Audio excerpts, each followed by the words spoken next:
waktu kami bahagikan daging korban, ada pelarian yang datang mengucap la ilaha illallah, la ilaha illallah, masuk Islam kerana nak rasa daging korban. Bayangkanlah orang yang masuk menyertai ibadah korban di Malaysia, dia bayar 300.5, dia tak sangka ada orang di Sudan, ada orang bukan Islam yang masuk Islam kerana daging yang dia beli. Dia dapat pahala pengislaman, pahala yang Nabi SAW kata khairul laka min humurin na'am, pahala yang lebih baik daripada kamu mendapat unta merah, kenderaan paling berprestij daripada Allah Subhanahu wa taala. Pahala. Okey, kalau nak cerita soal pengalaman ataupun cabaran melaksanakan amanah rakyat Malaysia di bumi Afrika ni, subhanallah, memang sangat mencabar, sangat-sangat mencabar. Beza kalau saya pernah ikut misi ke Sabah, Sarawak, sangat mencabar nak dibandingkan dengan khususnya di Afrika ni. Saya boleh simpulkan ada 5 cabaran yang paling dahsyat lah, yang waktu tu memang kita rasa macam pahit sangat, tapi sebenarnya pahit itulah yang menjadi manis sangat bila dikenang, dan kita rasa kita dapat mengerti erti kemanisan selepas kita merasai kepahitan. Okey, saya nak cerita kat sini antara cabaran yang paling besar. Yang pertamanya masa. Sebab Yayasan Amal Malaysia ni kita dah janji dengan semua yang amanah pada kita, kita sendiri yang akan sembelih. Kita tak akan wakilkan kepada masyarakat tempatan untuk jaga amanah supaya dapat dilaksanakan sebaik yang mungkin. Kita sendiri yang pergi ke sana. Sebab tu kadang-kadang kita pergi sampai 30 orang sebab nak selesaikan amanah. Kita bukan pergi kita wakilkan pada orang tempatan. Macam tu memang mudah, tapi kita tak dapat nak jamin, sebab banyak kes yang berlaku tak dapat nak jamin amanah tu dapat diselesaikan secara sempurna. So kita sendiri yang buat. Jadi bila kita pergi tu, cabaran yang paling besar yang pertamanya cabaran masa. Kita kena menghabiskan sembelihan dalam masa 4 hari. Hari raya sampai habis hari tasyrik. Jadi dalam masa 4 hari ini kami kena habiskan, kalau let's say tahun lepas hampir 800 ekor kambing dan hampir 500 ekor lembu yang terpaksa kami tumbangkan. Kita semua kena sembelih di tempat-tempat yang pelarian, kawasan-kawasan berisiko ni. Bukan macam kita pergi tempat kita boleh pergi masuk kampung, ke masjid, tempat relax. Tak, kat sana nak pergi ke tempat-tempat tu satu jauh, tempatnya mencabar, kawasan jalannya teruk, cabaran orang tempatan.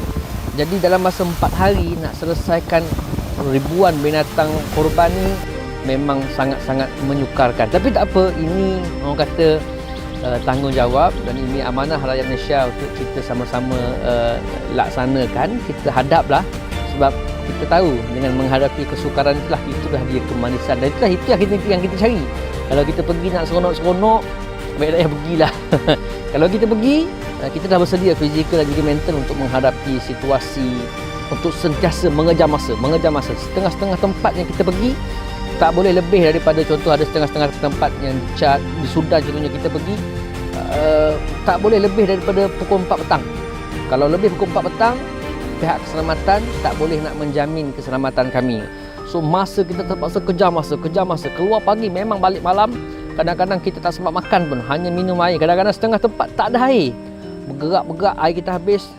Orang tempatan bawa air dalam mangkuk. Kadang-kadang rasa Afrika lah kan. Tapi itu memang juga berisiko penyakit berjangkit dan sebagainya. Tapi tak apa, alhamdulillah Allah Subhanahu Wa Taala jaga. Jadi cabaran yang paling utama ialah masa. Nak kejar masa, nak habiskan amanah rakyat Malaysia yang kita terpaksa buat.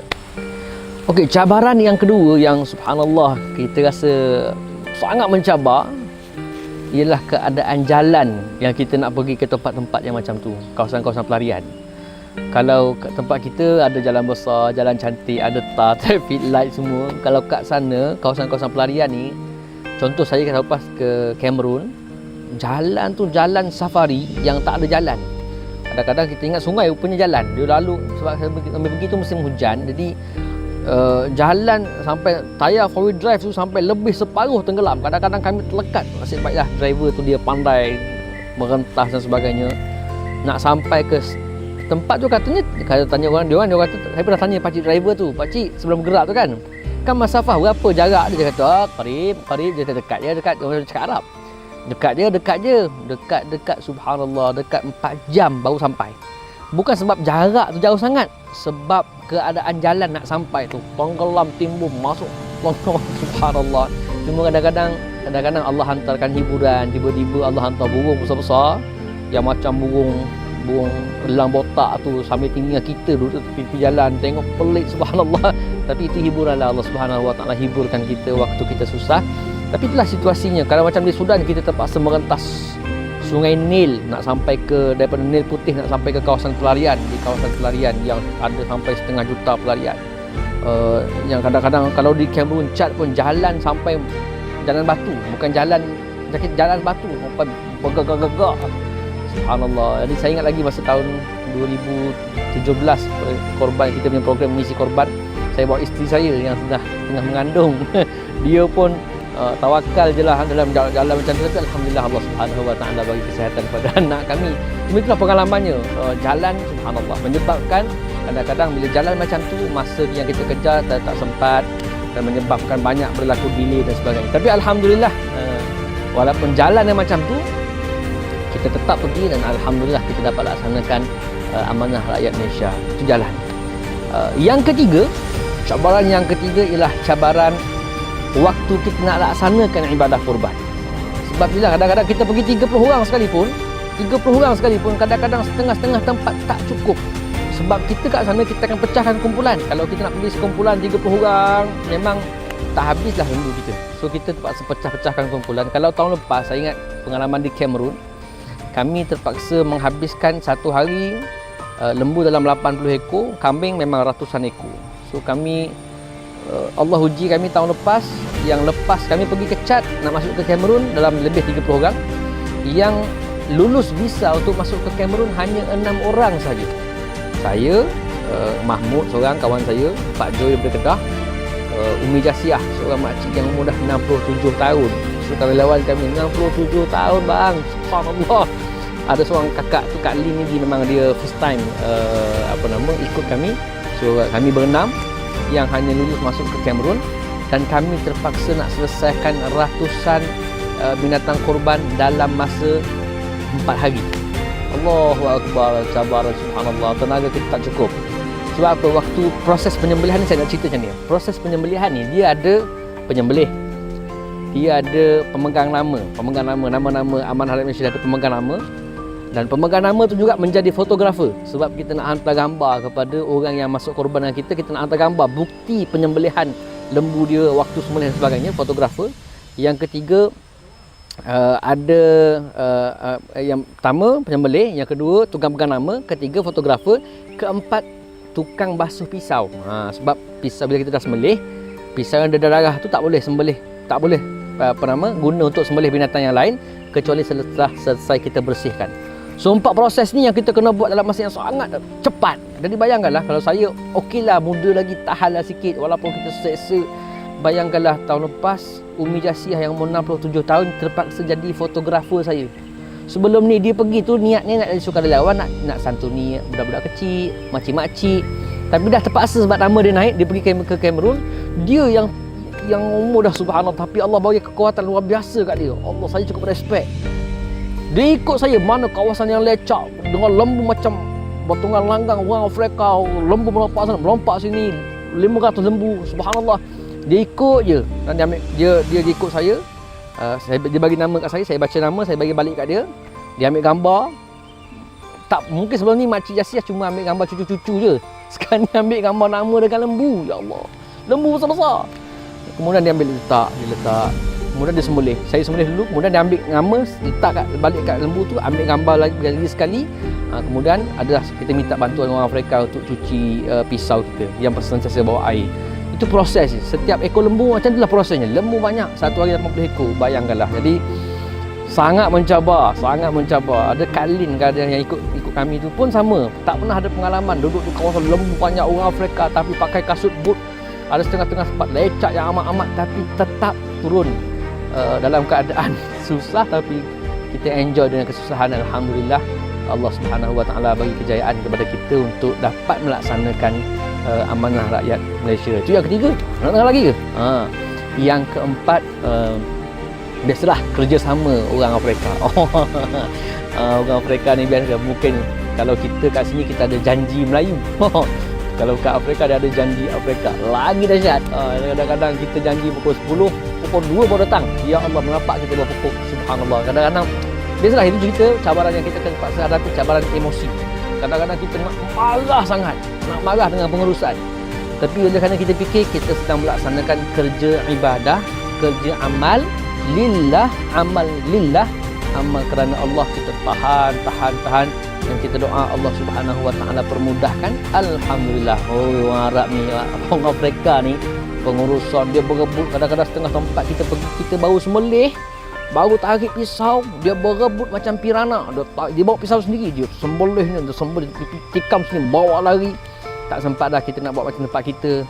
Nak salahkan mereka payah juga. Pasal apa? Mereka kebulu, siksa, duduk dalam kemah pelarian.